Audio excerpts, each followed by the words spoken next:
I'm Chad Ritzema with Panduit Services. I'm here today with Dennis Wazak, Product Line Manager for Panduit's Thermal Solutions Group, and Mr. Jim Fleming, Senior Thermal Engineer. We're here today to talk about airflow and thermal management and thermal performance within the data center.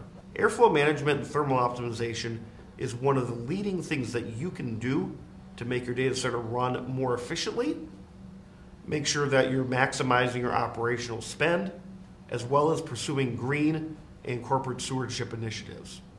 So Dennis, can you give us a bit of a history and background on what have we seen traditionally in terms of airflow within the data center, and then what are we seeing more today with newer technologies? So in the past, data center managers would typically oversupply a room with cold air to address hot spots and perceived requirements for cooling the data center. Typical rack densities averaged 3 to 5 kilowatts. Thus, the cooling requirements were moderate.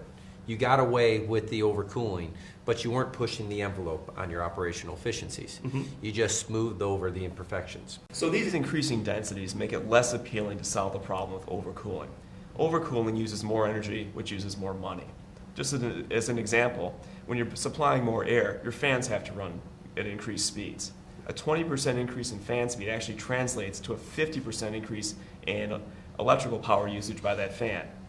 Similarly, if you can raise the temperature of your data center, you can also let your HVAC system run more efficiently.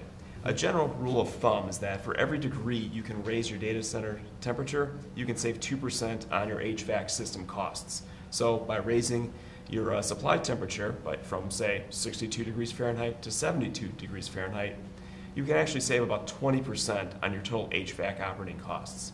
So by avoiding overcooling, you decrease power consumption and lower your operating expenses.